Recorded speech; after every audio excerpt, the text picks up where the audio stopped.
اهلا بيك في حلقة جديدة من قناة الجهنمي. حلقة النهاردة هنتكلم فيها عن الادراج او قائمة insert في اللي هي موجودة في الوورد. حلقة النهاردة باختصار كده انا هبدأ اشرح لك ازاي ان انت تعمل ادراج للجزء اللي هو الخاص بالبيجز، ازاي ان انت تعمل كفر مثلا لو انت عندك مجموعة من الصفحات انت عايز تعمل كفر ليها، او ان انت مثلا تعمل ادراج لصفحة ان انت تنزل صفحة بيضاء او بيج بريك. وفي نفس الوقت هشرح لك ازاي تعمل ادراج للجداول بطريقة مبسطة في الوورد زي ما انا شرحتها لك بطريقة مبسطة في الاكسل. اللي منكم طبعا ما شافش الحلقة يرجع يشوفها، هي هتظهر له المفروض في الاي فوق هنا فوق. بعد المقدمة دي ندخل بالانترو. نسيت اقول لكم الانترو الجديد ده عمله باشمهندس فادي، انا هبسيب لكم الرقم بتاعه تحت بحيث اللي عايز يتواصل معاه يقدر ان هو يتواصل معاه، يعمل له انترو، يعمل له لوجو، يعمل له اي حاجة. هو راجل شغال في الجرافيك ديزاينر، فهو ممكن ان هو يعمل لك اي حاجة انت عايزها، يقدر ان هو يعملها لك، مفيش اي مشكلة. هو بصراحة يعني عملهولي حاجة كده عشان خاطر اني تتفرجوا عليه وكده. اتمنى ان هو يعجبكم. يلا بقى نشوفه.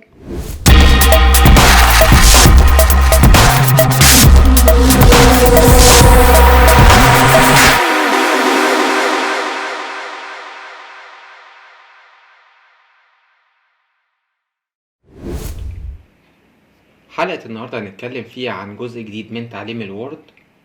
طبعا احنا كنا اخدنا لحد الجزء الخاص بالباراجراف، وقلتلكوا على ان انت ازاي تعمل alignment، سواء ان انت تحرك التكست من اليمين للشمال او من الشمال لليمين. من هنا في البداية text direction، وبعد كده ان انت تحط الكلام بتاعك سواء ان انت هتبدأه من الشمال لليمين زي اللغة الانجليزية او من اليمين للشمال زي اللغة العربية.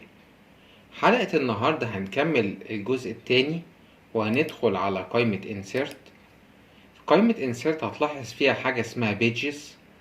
pages دي بتتكون من 3 حاجات. أول حاجة اسمها cover page. cover page دي من اسمها يعني بيعمل لك cover لمجموعة الصفح اللي انت بتعملها. لو انت بتعمل مثلا كتاب فانت بتعمل له cover، فلو دوست على cover page زي ما انت شايف كده بيديك الوورد بعض من الكفرات اللي هي بالتنسيقات اللي انت عايزها، تختار ما بينهم. هي طبعا تنسيقات معدة الحاجة الاستخدام نفسه.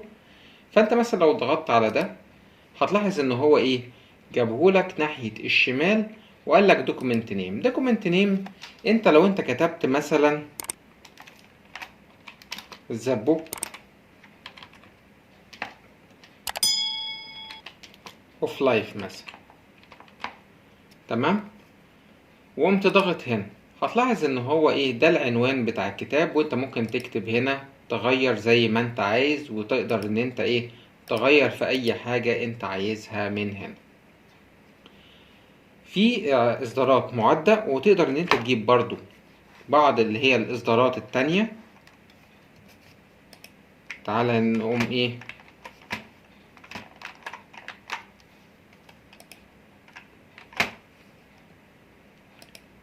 من هنا زي ما انت شايف انت تقدر تجيب من هنا مور كفر بيج، تقدر تجيبها اوفلاين او الكلام ده كله.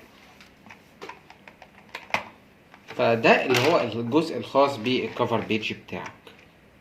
نيجي للجزئية التانية الا وهي حاجة اسمها البيج بلانك. يعني ايه بيج بلانك؟ ان انت تضيف صفحة فاضية. لو انت فرضنا ان انت ده الكلام بتاعك وجيت هنا في الجزء ده عايز تضيف تفصل ما بين الجزء اللي هو ده والجزء اللي تحت،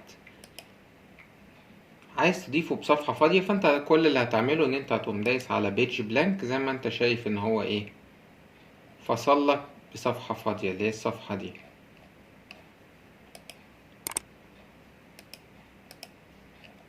زي ما انت شايف كده.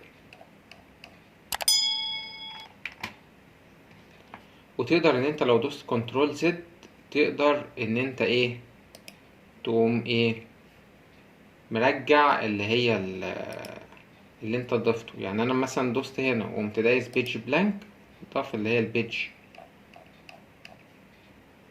تقدر ان انت ترجعها عن طريق ان انت تدوس كنترول زد.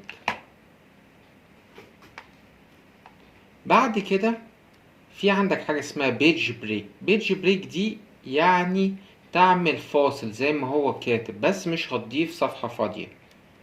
يعني لو انت دوست هنا بيج بريك هتلاحظ ان هو نقلك الصفحة او نقلك الكلام، سابلك ده الجزء ده فاضي تكمل، ونقلك بقية التكملة في صفحة تاني اللي هو الاد بيج بلانك، والتاني ده اللي هو بيختصره بكنترول انتر.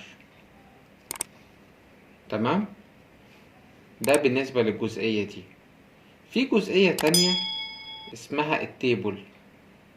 احنا طبعا خلصنا اللي هي الجزء الخاص بالبيجز، ندخل بقى على الجزء الخاص بالتيبلز.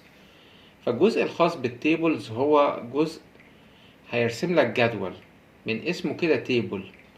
لو انت ضغطت سهم لتحت وقمت جاي هنا هتلاحظ ان انت لو بيقول لك هنا ايه 1 في 1 اهي، تقوم نازل كده تبقى ايه 2 في 2. هتلاحظ ان هنا في الجزء اللي على اليمين رسم لك 2 في 2، 3 في 3، 4 في 2، وكذلك تشوف عدد الخلايا اللي انت عايزها وتبدأ ايه ترسمها. وممكن طبعا من هنا تقوم عامل insert table، وتقدر ان انت من هنا تعمل draw table ان انت ترسم الجدول. بس اسهل لك ان انت تقوم جاي مثلا هنا وتقوم مثلا عاملهم كده بالطريقة دي. مجرد ان انت تضغط هتلاحظ ان هو ايه رسم لك التيبل بالشكل ده. تقدر طبعا ان انت تتحكم في كل حاجة في التيبل، ان انت لو جبتها دي كده كبرت اللي هي الجزء اللي هي الخلية، مجموعة الخلايا دي، لو انت وقفت هنا وقمت منزلها كده انت كبرت مجموعة الخلايا دي، وكذلك دي تقوم مدخل مثلا مجموعة الخلايا دي شوية كده. ممكن تقوم مصغر الجدول تقوم مدخله كده، او تقوم مدخل الجدول بتاعك بالطريقة دي، واخد بالك، وايه بالشكل ده. بيظهر هنا عندك حاجة اسمها تيبل ديزاين. تيبل ديزاين دي زي ما انت شايف كده في عندك حاجة اسمها هيدر رو وتوتال رو، ان انت تعمل توتال للرو. وفي حاجة اسمها باندد رو، ان انت تعمل باند للرو نفسه. وفي نفس الوقت فيرست كولم اللي هو اول عمود، ولاست كولم وباندد كولم. كل دي اوبشنز موجودة عندك في التيبل، احنا كنا شرحناها في الجزء الخاص بالاكسل. ممكن ترجع للحلقة الخاصة بالاكسل وهي تعرف كل حاجة عشان نختصر بس الوقت. هتلاحظ برضو هنا ان انت عندك تقدر تعدل في الجدول بتاعك زي ما انت شايف كده.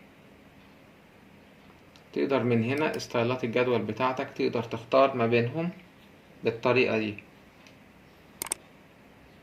تقدر تختار زي ما انت عايز.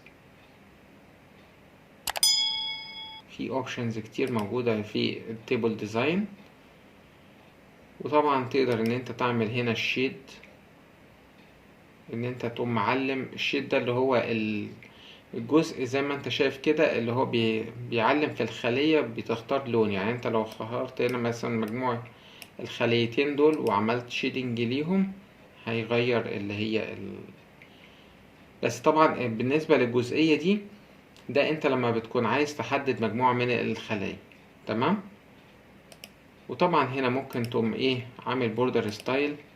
بوردر ستايل دي اللي هي الجزء الخاص بالبوردر نفسه، ان انت تقوم عامل بوردر ستايل. دي حاجات بتبقى اوبشنز موجودة. طبعا انت لما بتعمل الجدول من البداية بتلاحظ ايه، بتلاحظ ان هو عمل لك اللي هي الحاجات دي اللي هي الاعدادات الجدول. انت بقى عايز تحدد خليات معينة في عرض الجدول بتاعك ان انت تقدر تعملها من الحاجات دي كلها زي ما انت شايف كده. وتقدر ان انت من هنا تضخم اللي هي الخط بتاعك. يعني انت مثلا لو قمت مختار ده وقمت عامل كده هتلاحظ ان هو عمله لك سميك من هنا اللي هي الجزء الخاص ب 6 بي تي، واخد بالك، او اللي هو اخرها ربع. وتقدر بقى من هنا ان انت تقوم معدل اللي هي الجزئية الخاصة بالبوردر زي ما انت شايف بالطريقة دي، ان انت تعملهم كلهم all border. طبعا الحاجات دي حاجات بدائية، بتبقى خاصة بالناس اللي هي عايزة تعمل حاجات معينة في الجدول، مش عايزة ان هو بالاعدادات المسبقة اللي هو زي ده كده. وطبعا ده بوردر بينتر، ان انت مثلا لو انت عايز ان انت تزود خلية مثلا، او ان انت تتعلم على حاجة معينة، ده من هنا. بالنسبة للجدول هو في الاكسل هو مختلف شوية او عن الجدول في الوورد. الوورد بيبقى هو برنامج مش مختص بالجداول بس، هو بيعلم زي ما انت شايف كده على كل حاجة. يعني انت مثلا ممكن تختار من هنا تنسيق الخلايا بتاعك، ممكن تختار من هنا اي حاجة انت عايز تضيفها في الجدول بتاعك، سواء ان انت تعمله الخط تخين، تعمله ايتاليك، تغير في محاذاته، تعمل الخلية ليها خلفية معينة، او الكتابة نفسها ليها لون معين، تمسح وتعمل. وطبعا من هنا لو انت ضغطت عليها كليك يمين هتلاحظ ان في حاجة اسمها delete table، فانت لو ضغطت على delete table هو اتمسح، وبعد كده تدوس باك سبيس فتطلع تبقى الصفحة بتاعتك بالشكل ده. وبكده تكون انتهت حلقتنا، ونكتفي بهذا القدر ونكمل في حلقة قادمة عشان بس الوقت ما يطولش. وزي ما شفنا الفيديو في حلقة النهاردة، وطبعا الانترو يعني زي ما شفنا الفيديو كده، ياريتك لو عجبك الفيديو اعمل لايك للفيديو، ولو انت عايز تتفرج على يعني فيديوهاتي التانية اعمل سبسكرايب للقناة وتتفرج عليهم بقى. يعني خد لك جولة كده في القناة، اتفرج عليها هتلاقيها جميلة، يعني فيها حاجات مفيدة، ما فيهاش اي حاجة فيهاش اي حاجة مش لطيفة يعني. لو انت عايز اي حاجة اكتبها لي في تعليق وانا هرد عليك. لو الموضوع تطلب اكتر من حلقة انا هعملها لك، ما تقلقش. سلام.